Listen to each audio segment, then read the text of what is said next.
Okay, so today we're going to talk about blanching, shocking, and rice pilaf, okay?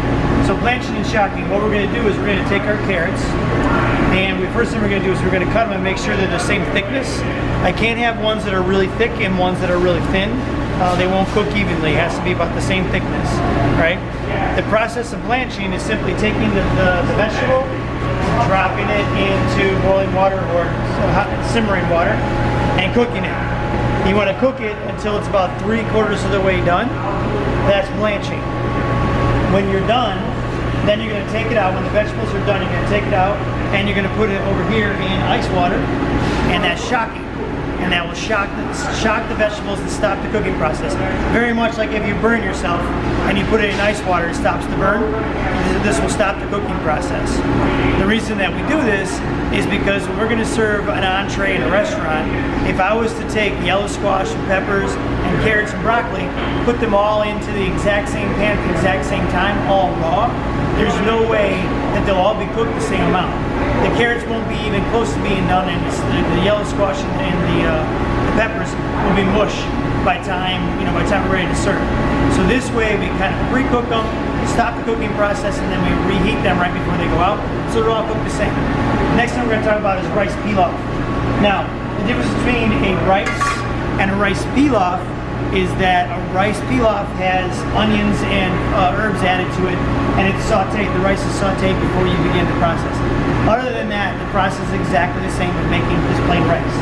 So I have a little bit of oil in my pan, and I'm going to get that warm. Once that oil gets warm, I'm going to add onions.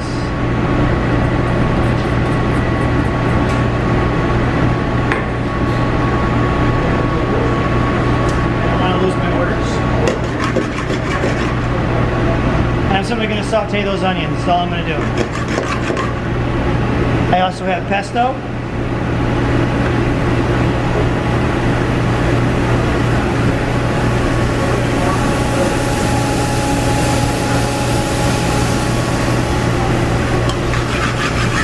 I just want to saute that until it's like transparent. Translucent, transparent.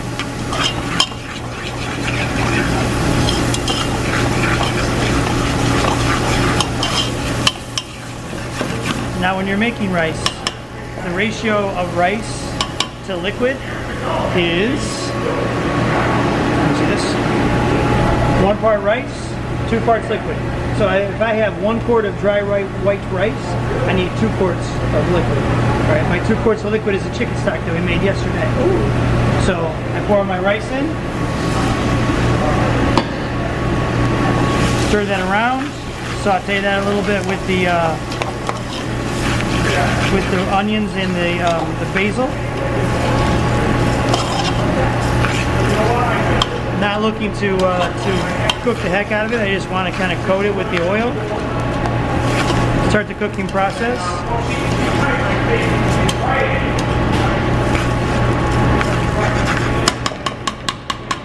Now I'm simply going to add my chicken stock.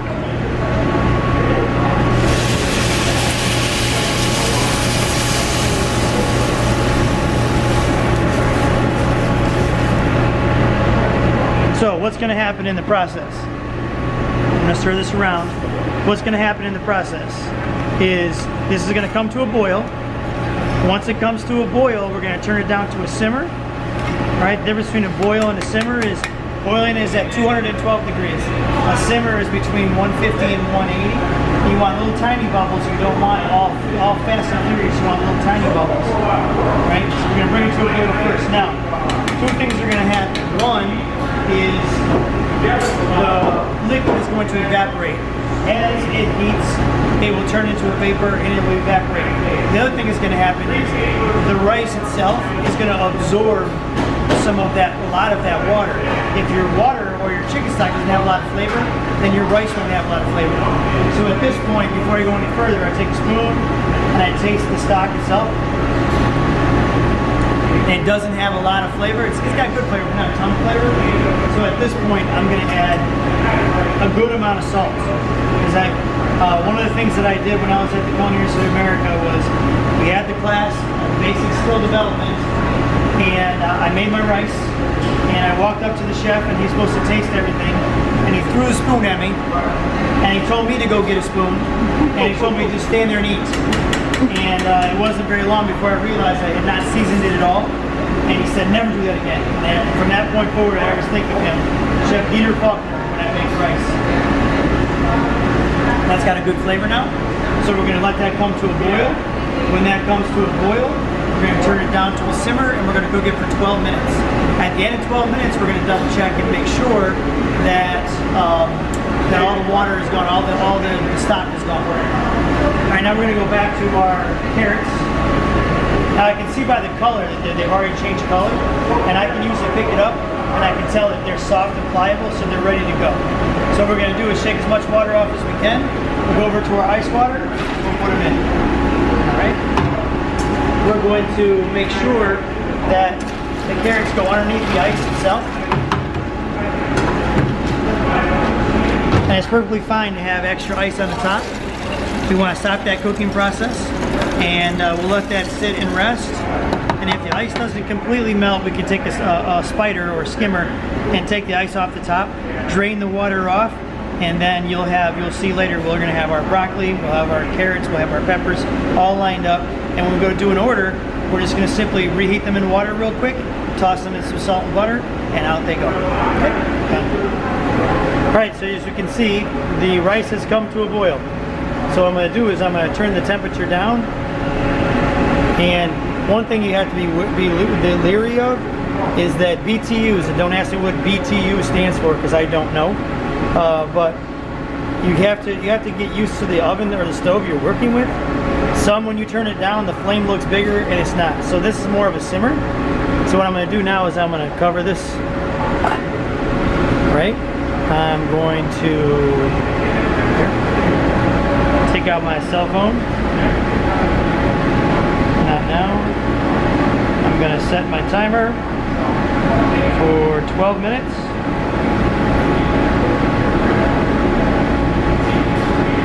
And in 12 minutes, we're going to double check and see how it's doing. And if all the liquid is gone, we're good. If not, then we'll keep it going for a few more minutes. Okay, that's it. The timer has gone off. It's been 12 minutes. I'm going to look, and I'm still simmering away. So I'm going to turn it up just a little bit, a little more simmer on it. And we're going to give it another 3 to 5 minutes, and we'll check back in a few minutes. So now our ice has completely melted. Our carrots are cool. I have a colander right here, and I'm simply going to take my carrots and I'm going to dump them into the colander and get all the water off.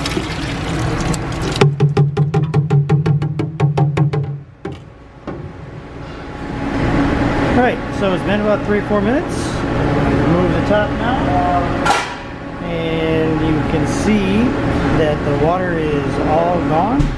And you can see there's many different types of different holes throughout. That means it was simmering just right. If there's one in the middle, that means your temperature was too hot, and all that was going through the middle. Like I said before, I wanted to make sure that the liquid was really seasoned, and in doing that, it's going to have a lot of flavor, and the rice is going to absorb it.